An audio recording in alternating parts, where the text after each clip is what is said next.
Telugu మ్యాట్రిమోనీకి thanks చెప్పాలి. 26 ఏళ్ల క్రితం ఇదే తెలుగు మ్యాట్రిమోనీ ద్వారానే వేళమ్మకి పెళ్లి చేశాం. పెళ్ళంటేనే తెలుగు మ్యాట్రిమోనీనే.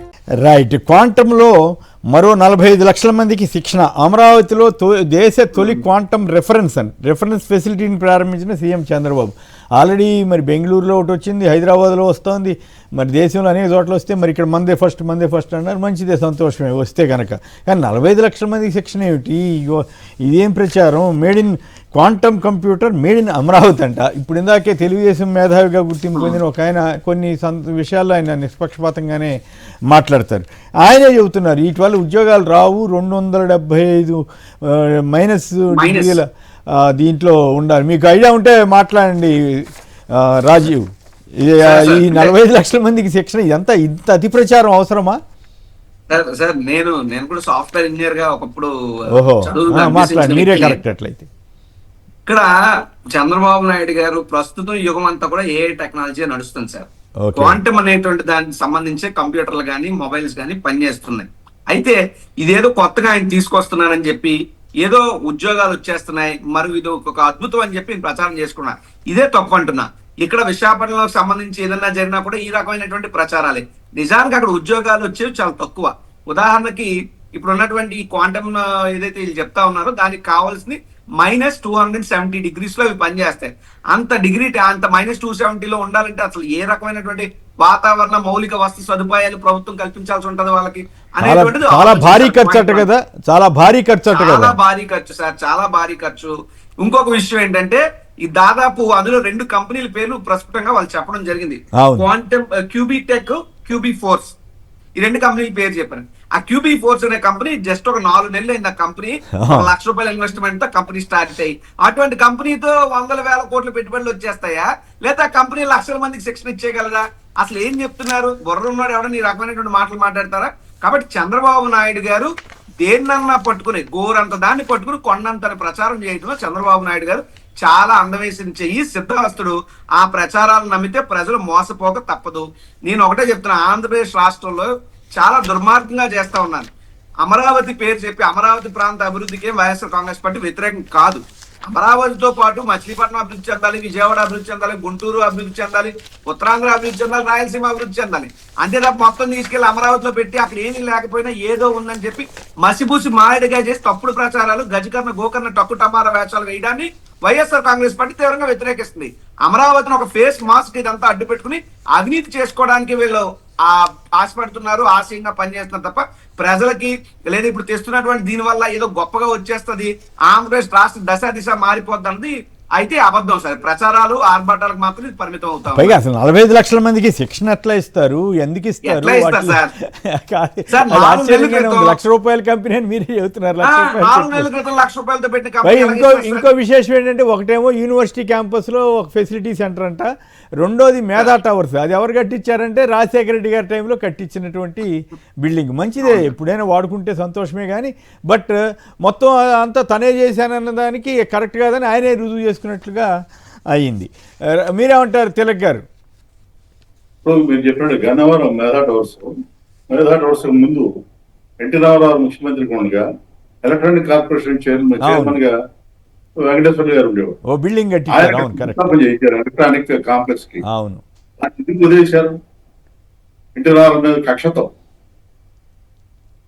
అందువలన Gannavaram area electronic complex develop కాకుండా అసలు ఉమ్మడి రాష్ట్రంలో మొట్టమొదటి ఎలక్ట్రానిక్ కాంప్లెక్స్ గన్నవరంలో శంకుస్థాపన చేశారు. దాన్ని ఎన్టీ రామారావు మీద కక్షతో దాన్ని సర్వనాశనం చేసి గన్నవరంలో అభివృద్ధి చెందకుండా చేశారు. ఇవాళ మాయమాటలు చెప్పి 56 లక్షల మంది స్టూడెంట్స్ కే సరిగా ఫెసిలిటీస్ చదువు చెప్పలేని వాళ్ళు 45 లక్షల మంది ట్రైనింగ్ ఇచ్చేస్తారా? ఏం అబద్ధాలు నిలివి? వైజాగ్ లోనేమో ఆ డేటా సెంటర్ కి లక్షల ఉద్యోగాలు వచ్చేస్తాయి, ఇక్కడ క్వాంటమ్ వ్యాలీకి లక్షల ఉద్యోగాలు వచ్చేస్తాయి. ఈ రాష్ట్రంలో జనం ఏమి ఉండరు, కొంత ఉద్యోగస్తులే కాదు. మళ్ళీ వాళ్ళు అఫీషియల్ గానే గూగుల్ డేటా సెంటర్ ద్వారా వచ్చే ఉద్యోగాలు 200 అని వాళ్ళే గవర్నమెంట్ లెక్కలు చెప్తారు. 200 కాదు 1000 అనుకుందాం పోని, మనమన్నా ఉదారంగా. గతంలో 14-19 మధ్యలో ముఖ్యమంత్రిగా ఉండగా ఈనాడులో వార్త వచ్చింది. ఫస్ట్ పేజీలో పెద్ద టవర్ బొమ్మ వేసి విజయవాడ ఆటనగర్లో నిర్మించారని, ఐటీ టవర్ అని చెప్పేసి వేశారు. ఇది ఇప్పుడు మనకు తెలియకుండా విజయవాడలో ఎప్పుడు కట్టారని చెప్పేసి నేను చూస్తే వెరిఫై చేస్తే ఆ దక్షిణ కొరియాకి సంబంధించిన ఫోటో అది అట్లా ఇంత అబద్ధాలు ప్రచారం చేస్తే ఈ ఈ పత్రికలు వాళ్ళ ప్రయోజనాల కోసం, వాళ్ళ బంధువులకి రాజ్యసభ సభ్యత్వాల కోసం, కాంట్రాక్టుల కోసం, వాళ్ళ ఆర్థిక ప్రయోజనాల కోసం రాష్ట్రంలో ప్రజలను మభ్యపెట్టే విధంగా వార్తలేయటం చంద్రబాబు గారిని ఆకాశానికి ఇది ఒక మాఫియా ముఠాగా తయారైంది ఈ ఈ తెలుగుదేశం పార్టీకి మద్దతు ఇచ్చేటువంటి మీడియా. వీళ్ళ మాటలు నమ్మితే రాష్ట్రంలో ఉద్యోగాలు కాదు కదా, సర్వనాశనం అవుతారు. రాష్ట్రం ముందు అమ్ముడు పోకుండా చూసుకోవాల్సిన, కాపాడుకోవాల్సిన బాధ్యత ఈ రాష్ట్ర ప్రజల మీద ఉందని చెప్పేసి నేను అనుకుంటున్నాను. రైట్. మంత్రులకు సింగపూర్లో శిక్షణ హాస్యాస్పదం. జైలుకెళ్లిన సింగపూర్ మంత్రితో శిక్షణ ఇప్పిస్తారా? గతంలో రైతుల్ని ఇలాగే తీసుకెళ్లి మోసం చేశారు. వైసీపీ నేత మాజీ ఎంపీ మార్గాని భరత్ వ్యాఖ్య. అయితే ఆసక్తికరంగా హాట్ టాపిక్గా మారిన Pawan Lingamaneni Singapore tour Telugu gateway అనే ఒక వెబ్సైట్ వాళ్ళు ఆసక్తికరంగా ఒక వార్త ఇచ్చారు. నిజమేనండి, ఈ మంత్రులకి సింగపూర్ శిక్షణ ఏమిటి? 2 ఏళ్ల తర్వాత పవన్ కళ్యాణ్ గారు మరి అందరికి చెప్పి వెళ్ళారు, రహస్యంగా వెళ్ళారు. అక్కడికి వెళ్ళి లింగమనేని గారితో కలిసి సింగపూర్ టూర్ వెళ్ళటం ఏంటి? దీంట్లో ఏమైనా రహస్యాలు ఏమైనా ఉన్నాయా? అలాగే మంత్రులకి శిక్షణ అక్కడేమి ఇప్పిస్తారు తిలక్ గారు? సార్, అమెరికా వాళ్ళకే పాఠాలు చెప్పి నేర్పుకున్నాకు ఉంది అని చెప్పేసి చంద్రబాబు నాయుడు స్వయంగా చెప్పుకున్నారు కదా. నిక్సన్కి చెప్పాను, వాళ్ళకి చెప్పాను, వీళ్ళకి చెప్పానని. సింగపూర్ లో వాళ్ళకి ట్రైనింగ్ ఇప్పించడానికి ఈయన పాఠాలు చెప్పొచ్చు కదా. కాదు, అసలు అదంతా ఒక చిన్న హైదరాబాద్ అంత సిటీ లేదా ఇంకొంచెం పెద్ద సిటీ, చిన్న సిటీ సుమారుగా ఉంటుంది కదా. అక్కడికి వెళ్ళి వీళ్ళు నేర్చుకునేది ఏముంటుంది? ఇక్కడ సిస్టమ్స్, అక్కడ సిస్టమ్స్, ఇక్కడ పద్ధతులు, అక్కడ పద్ధతులు. ఇక్కడికి మళ్ళీ అక్కడ కూడా రెడ్ బుక్లు ఇట్లాంటివి ఏమైనా ఉన్నాయా? వాటి గురించి ఇంకేమైనా తెలుసుకుని వస్తారా? అదే వీళ్ళు వెళ్ళిన మంత్రులు, వెళ్తున్న మంత్రులు, వెళ్ళిన మంత్రులు వాళ్ళ పేర్లు కూడా చూడండి. అవును, అంతా చంద్రబాబు గారు కోటరై. ఎవరెవరు వెళ్తున్నారు? అంతా వాళ్ళ కోటరైనే. కోటరీకి సంబంధించిన వాళ్ళు వెళ్తున్నారా? మరి పవన్ కళ్యాణ్ గారు పారదర్శకత గురించి చాలా గొప్ప మాటలు చెప్పారు అధికారంలో రాకముందు నుంచి కూడా. ఇప్పుడు ఆయన ఎక్కడికి వెళ్తుంది కూడా పొద్దున్నీ హైదరాబాద్ వెళ్తాడు, సాయంత్రం విజయవాడ వస్తాడు, మధ్యాహ్నం ఇంకో చోటుకి వెళ్తాడు. ఇప్పుడు ఎవరు సింగపూర్ వెళ్తాడు. సింగపూర్ అధికారం ముఖ్యమంత్రి గారు సింగపూర్ వెళ్తే పక్కన ఆయన ఎందుకు వ్యాపారస్తుడు? రేపు ఆయన రాజ్యసభ ఇస్తారంటున్నారు. ఓహో, అచ్చా.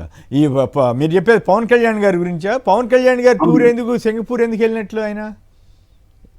అంత వ్యాపారం అయి ఉంటుంది ఆయన. అంత మించి ఇప్పుడు రహస్యంగా వెళ్ళారంటే అందులో వాస్తవం ఉందా? అసలు ఆ వార్తలో వాస్తవం ఉన్నట్టేనా? ఉంది సార్. ఇప్పుడు నిన్న నుంచి ఆ వార్త ఉంది. ఇంతవరకు ప్రభుత్వం నుంచి ఖండన రాలేదు. ఉప ముఖ్యమంత్రి గారు విదేశీ పర్యటన చేయటం అంటే జీవో రావాలి కదా. అవును, అంటే వెళ్ళారేమో.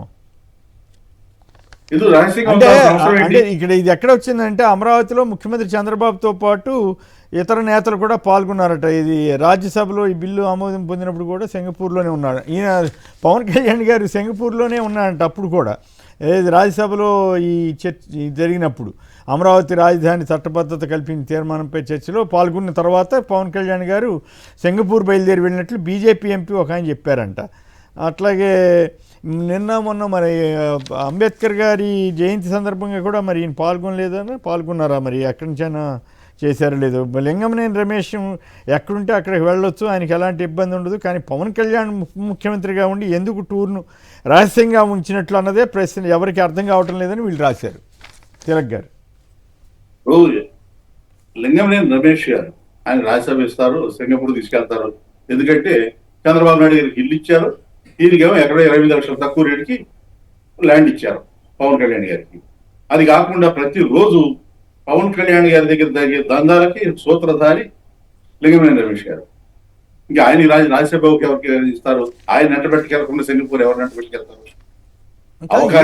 పని కట్టుకుని ఇప్పుడు ఎందుకు వెళ్ళినట్లు అనేది నాకు అర్థం కావట్లేదు.